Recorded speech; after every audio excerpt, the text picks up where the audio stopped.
Hello good evening everyone, मैं doctor Swati Sharma English सूत्रा में आप सभी का स्वागत करती हूँ। कैसे हैं आप सभी? उम्मीद करती हूँ बहुत बढ़िया होंगे, तैयारी में लगे हुए होंगे।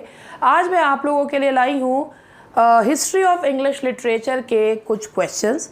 इन्हें मैं दो पार्ट्स में करवाऊंगी। आधे आज कराऊंगी, आधे कल करवाऊंगी, जिससे सेशन छोटा रहे मगर आप लोगों के लिए इंटरेस्टिंग रहे। सबसे पहले मैं आप लोगों को ये बताना चाहती हूँ कि ये 2000 से लेकर 2016 तक के जो है वो 2021 तक के हमने इसमें क्वेश्चंस जो हैं वो लिए हैं, इसीलिए और कुछ 60 या 70 क्वेश्चंस इसमें बैठे हैं। तो जो भी मतलब हिस्ट्री के क्वेश्चंस आए, टीजीटी पीजीटी दोनों के मिलाकर हमने क्वेश्चंस लिए हैं।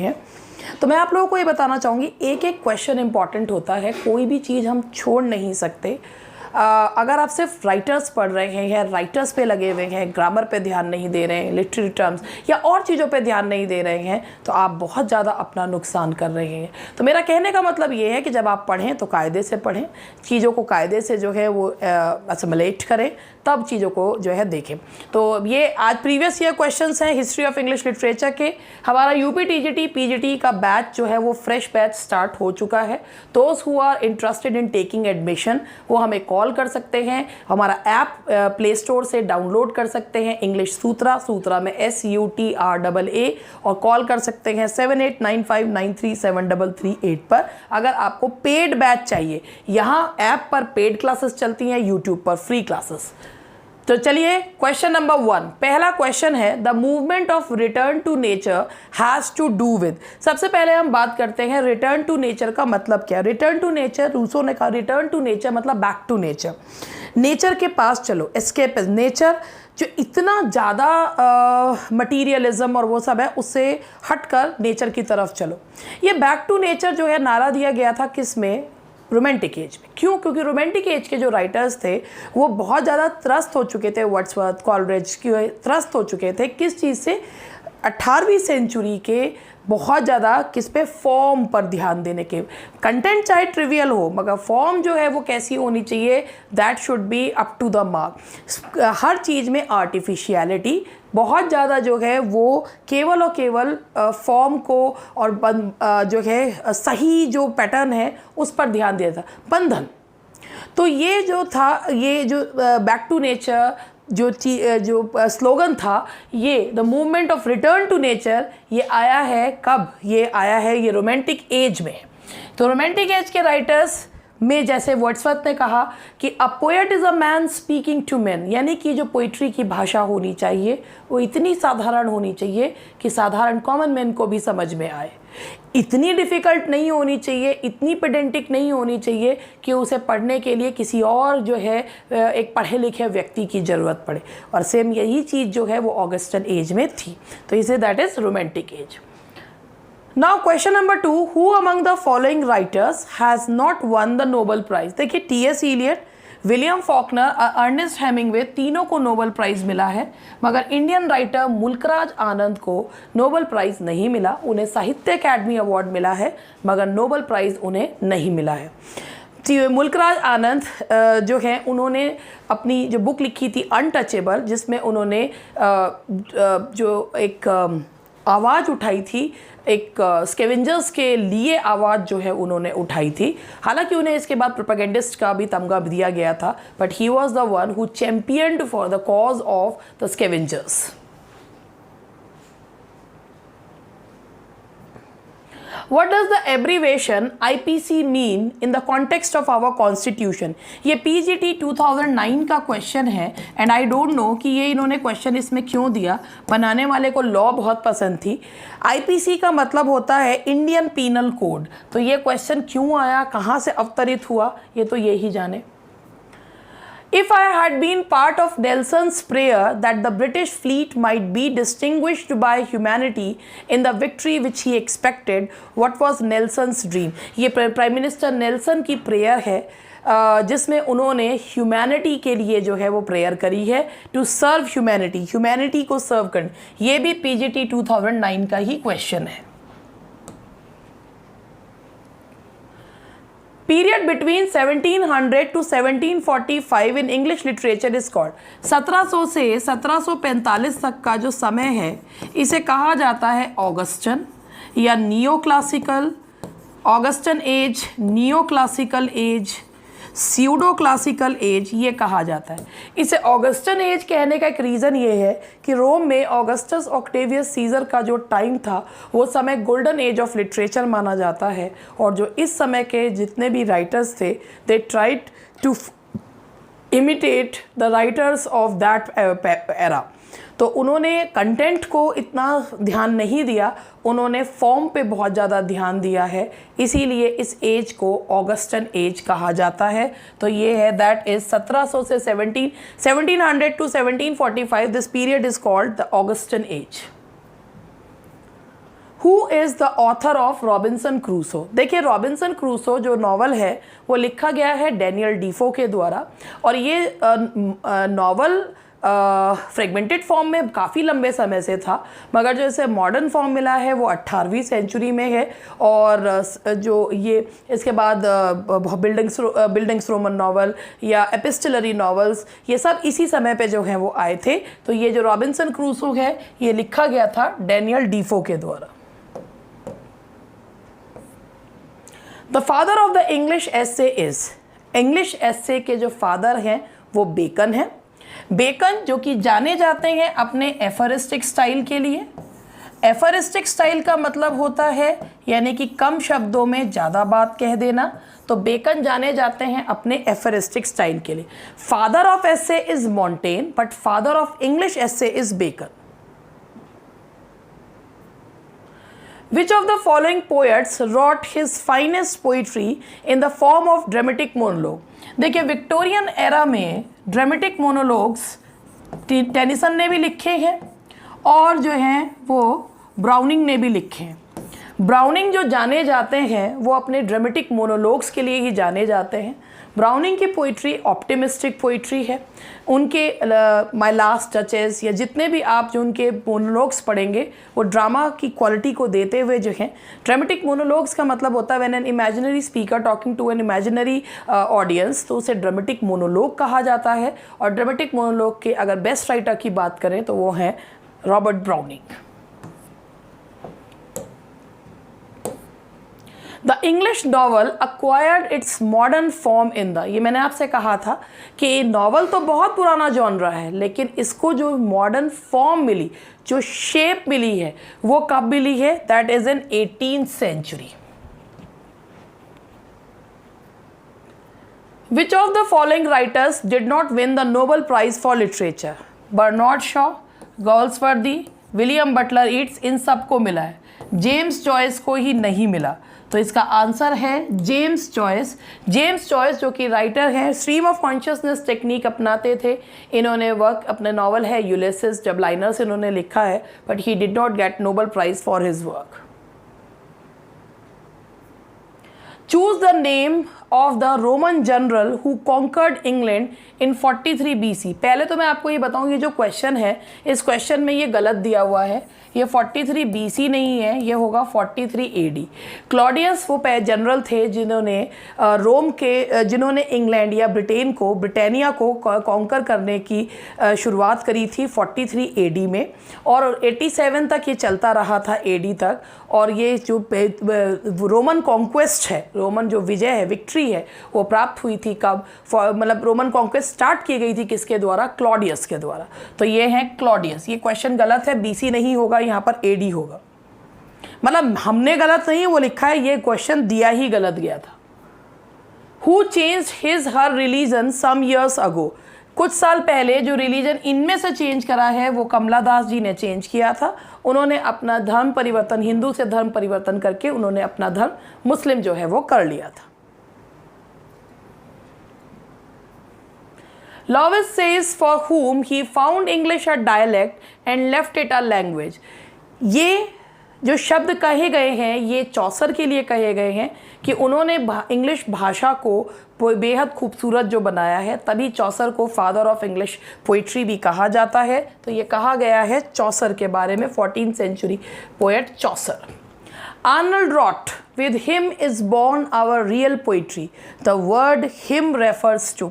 आर्नल्ड जो कि जाने जाते हैं अपने क्रिटिसिज्म के लिए, अपने टचस्टोन मेथड के लिए, आर्नल्ड ने, हालांकि उनका मानना था कि चौसर की पोइट्री में सीरियसनेस नहीं है, मगर उन्होंने ही कहा कि उन्हीं के साथ हमारी रियल पोइट्री का जन्म हुआ है। तो ये इसका आंसर है, that is Chaucer. Who quoted these lines about tragedy? ये क्वेश्चन मुझे लगता है कि ये बोर्ड का बहुत ही फेवरेट जो है वो क्वेश्चन है। घुमा घुमा के कहीं ना कहीं से ये क्वेश्चन जो है आधा आधा पार्ट इसका ले आते हैं। ये क्वेश्चन ये है, the plot then is the principal and soul of tragedy and character hold the second place. ये कहा किसने है? ये बेसिकली ये एरिस्टोटल के द्वारा कहा गया है, क्योंकि उनका ये मानना था कि कैरेक्टर जो होता है वो सेकेंडरी प्लेस पे होता है, सबसे ज़्यादा इम्पॉर्टेंट होती है, प्लॉट जो है वो इम्पॉर्टेंट होता है। जबकि शेक्सपियर का मानना था कि कैरेक्टर ज़्यादा इम्पॉर्टेंट होता है, प्लॉट जो है वो सेकेंड नंबर पे होता है। That is Aristotle.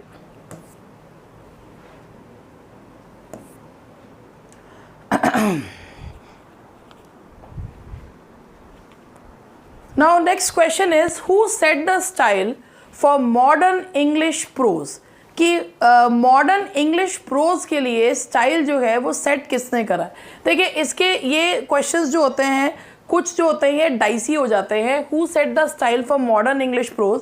Modern English pros के लिए अगर हम कहें तो स्विफ्ट के लिए कर सकते हैं, क्योंकि आइडियलिस्टिक जो स्विफ्ट ने जो स्टाइल लिखा है रियलिस्टिक सैटायरिकल है, और इसीलिए हम इसमें मान सकते हैं स्विफ्ट, जो कि जिन्होंने गुलिवर्स ट्रैवल और टेल ऑफ अ टब जो है वो लिखा है, तो इन्होंने ही ये कि भाई इनको एक मॉडल मानकर ही मॉडर्न राइटर्स ने सैटायरिकल और रियलिस्टिक राइटिंग्स जो हैं वो लिखी हैं। हालांकि इसमें चौसर भी हो सकता है, लेकिन चौसर जो है वो बेसिकली एक पोएट थे, इसीलिए जो है वो स्विफ्ट को लिया, क्योंकि चौसर को फादर ऑफ इंग्लिश लिटरेचर भी कहा जाता है, मगर चौसर को इसमें मानने की संभावना कम इसलिए हो जाती है क्योंकि Chaucer was basically a poet. Iliad was first translated into English by, पहली बात तो ये क्वेश्चन ही गलत है। इलियड को सबसे पहले ट्रांसलेट करा था चैपमैन ने, उसके बाद पोप ने ट्रांसलेट करा। तो ये फर्स्ट वाला तो क्यों आ रहा है मुझे समझ में नहीं आ रहा, मगर यहाँ पर अगर ऑप्शन चैपमैन होता तो वो आंसर होना चाहिए था। उसके बाद पोप ने जो है उसे ट्रांसलेट करा है, यानी कि चैपमैन ने सबसे पहले ट्रांसलेट करा है। आपने अगर कीट्स की पोएम भी पढ़ी है on first looking into Chapman's Homer, कि कीट्स ने जब चैपमैन के थ्रू, क्योंकि होमर को जब पढ़ा था and he was so overwhelmed that he created this short poem on first looking into Chapman's Homer. Who possesses the natural simplicity of Wordsworth, the fantasy of Coleridge, the melody of Keats and Shelley, the narrative vigor of Scott? ये जो सारी बातें कही गई हैं कि भाई ये विक्टोरियन एज के representative poet Alfred Lord Tennyson के बारे में कही गई हैं। वैसे वो खुद भी यही कहते थे कि आफ्टर शेक्सपियर वो अपने आप को ये मानते थे कि उनको ही सबसे ज़्यादा इंग्लिश लैंग्वेज पे कमांड है।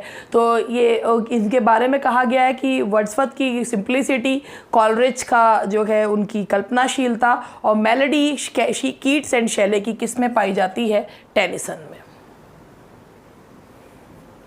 A savage place as holy and enchanted as ever beneath a waning moon was haunted by a woman wailing for her demon lover. ये जो लाइन्स है ये किसके द्वारा? Throw light on. ये लाइन्स जो है ये कॉलरिज की लाइन्स हैं, और ये कॉलरिज के सुपरनैचुरल एलिमेंट के बारे में बताती हैं। कॉलरिज जो कि रोमांटिक एज को बिलोंग करते हैं, कॉलरिज जिन्होंने विलिंग सस्पेंशन ऑफ डिसबिलीफ का जो है वो टर्म दिया है, और ये उनका मानना था कि जो वर्ड्सवर्थ को है कि भाई वह साधारण को असाधारण बना देते हैं, और इनका ये कहना था कि असाधारण को साधारण जो है वो बना दे। तो ये सुपरनैचुरल एलिमेंट किसका है? कॉलरिज का। Romanticism and idealism are the main features of. Romanticism and idealism, idealism से मतलब हुआ मेटाफिजिक्स, और रोमांटिसिज्म और आइडियलिज्म ये दोनों जो चीज़ें हैं, ये दोनों जो कैरेक्टरिस्टिक्स हैं वो पाए जाते हैं एलिजाबेथन लिटरेचर में। Gitanjali in English was published in, Gitanjali जो कि बेसिकली रविंद्रनाथ टैगोर का वंडरफुल वर्क है। रविंद्रनाथ टैगोर जी ने जब इसे लिखा था तो ये 1910 में पहले पब्लिश हुई थी। लेटर ऑन उन्होंने अपनी पोएम्स को इंग्लिश में ट्रांसलेट करा और ये 1912 में जो है सॉन्ग ऑफरिंग्स के रूप में आई with the introduction by W.B. Yeats के द्वारा इसको इंट्रोडक्शन दिया गया था। तो that is in 1912। Romanticism is basically a movement that reacted against various aspects. In philosophy, the Romanticism reacted against. मैंने आपको एक चीज़ ये बताई थी कि रोमांटिक मूवमेंट जो है it was against the rules and regulations of 18th century. तो रेशनलिज्म के ये 18वीं सेंचुरी के रेशनलिज्म के अगेंस्ट था। हालांकि वर्ड्सवर्थ की शुरुआत की कुछ पोएम्स खुद भी जो है वो वीक इमिटेशन ऑफ पोप हैं, मगर बाद में ये जितने भी राइटर्स थे they were just against the rationalism of Augustan age. तो ये है the rationalism of the 18th century. Heroic drama was a form mainly specific to. Heroic drama जो फॉर्म है ये आई थी रेस्टोरेशन पीरियड में।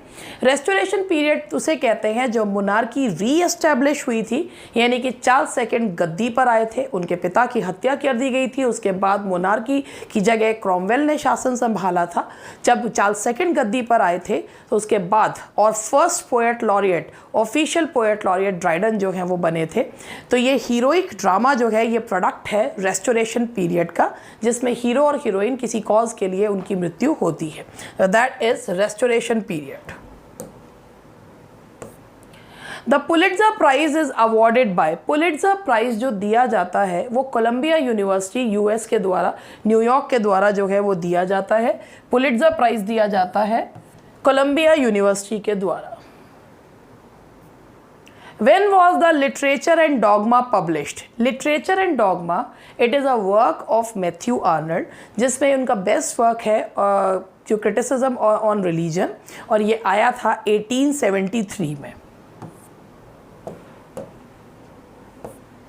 अब band in the Ganga is a work of. Band in the Ganga जो वर्क है ये इंडियन राइटर मनोहर मालगांवकर का वर्क है, band in the Ganga. The fall of Dash in 1453 marks the beginning of Renaissance in Europe.